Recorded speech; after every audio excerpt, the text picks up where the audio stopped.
ටෙලිනාට්‍ය රූගත කරන දර්ශන තලය තමයි අපි අද ඇවිල්ලා තියෙන්නේ.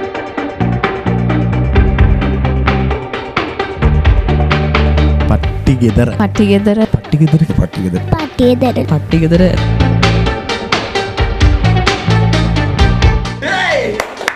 ඉතින් පට්ටිගෙදර ටෙලිනාට්‍ය ඔයගොල්ලෝ ආදරය කරන හිච්චිගේ චරිතය අපිත් එක්ක එකතුලා ඉනවා ශාවිද. මුලින්ම අහන්නේ මොකක්ද පට්ටිගෙදර ගැන හිතෙන්නේ? පට්ටිගෙදර කියන්නේ ඇත්තටම හොඳ ටෙලිනාට්‍යයක් සහ හොඳ ක්‍රූ එකක් සහ හොඳ ආටිස්ට් සෙට් එකක් ඉන්න හොඳ ලස්සන ටෙලිඩ්‍රාමා එකක්. හරි. එතකොට දැන් ඔයා ඇවිල්ලා නවක රංගන ශිල්පියෙක්. එතකොට ජ්‍යෙෂ්ඨයන්ගෙන් මේ ප්‍රවීණයන්ගෙන් මොන වගේ සහයෝගයක්ද හම්බෙන්නේ? සහයෝගය කියන්නේ ඒගොල්ලෝගේ මාර සපෝට් එකක් හම්බ වෙන. කියන්නේ අපි නොදන්න දේවල් ගොඩක් තියෙනවා සහ මේ සෙට් එක ඇතුලේ ගොඩක් ඉගෙන ගන්න දේවල් තියෙනවා ඒගොල්ලෝගේ.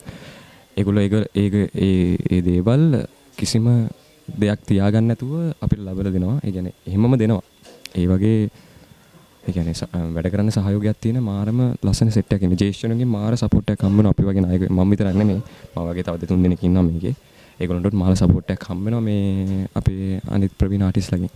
එතකොට හිච්චිගේ චරිතය ගැන මොකක්ද හිතෙන්නේ? හිච්චිගේ චරිතය ඉතින් සාමාන්‍ය ඉතින් පොඩි කාලේ අපි වගේම කියන්නේ මේ නව යෝගුණුවේ ඉන්න එහෙම ඇට්ටර දඩබ්බර මුරණ්ඩු ඒ වගේම අහිංසක ළමෙක්. හරි. එතකොට දැන් හිච්චිගේ චරිතයට පණ පවනකොට මොන වගේ අභියෝගද ආවේ කොහොමද ඒ අත්දැකීම අපි ඒවත් කියමු. පොඩි අභියෝගයක් තිබ්බා මම ඉතින් හිච්චිගේ චරිතයට වඩා අවුරුදු දැන් ටිකක් වයසයි. පෙනුමේ නැති වුණාට පොඩ්ඩක් වයසයි.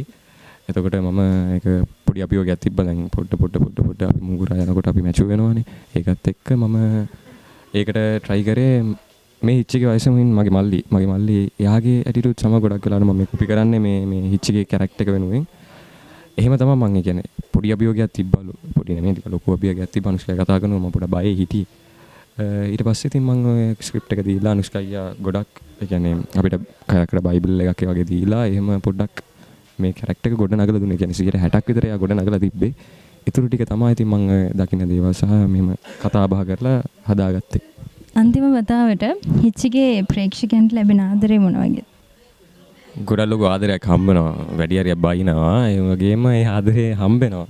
මම කියන්නේ ඉතින් ඒ ආදරෙට ඉතින් ආදරේ. ඒක තමයි මට කියන්න තියෙන්නේ. බලාගෙන ඉන්න නවකයෝ ඔයා වගේම මේ රංගන ශාස්ත්‍රයට එන්න බලාගෙන ඉන්න නවකයෝ ආස අය ඇති. එයාට මොනවද කියන්න තියෙන්නේ? එයාට කියන්නේ ඉතින් ආසාවත් අරින්න එපා. හැබැයි ඉගෙන ගන්න මේක විෂයක්. ඒ වගේම මේක ඉගෙනගෙන ඇවිල්ලා හොඳට ඇක් කරන්න කියලා තමයි මට කියන්න තියෙන්නේ. සදේවට ඇයි ඔච්චර අකමැති? සදේවට ඉතින් අකමැති නෑ. හැබැයි එහෙම තමයි ඉතින්. ඒ මුකුත් කියන්නේ අයියා තමයි. ඒ වගේම ඉතින් ලොකු ලයින් එකක් තියෙනවා. හරි ඉස්සරහට යන සුබ පතනවා. Thank you.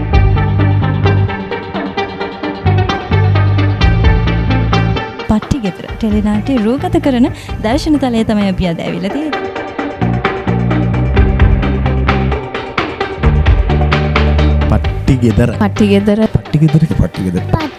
පට්ටිගෙදර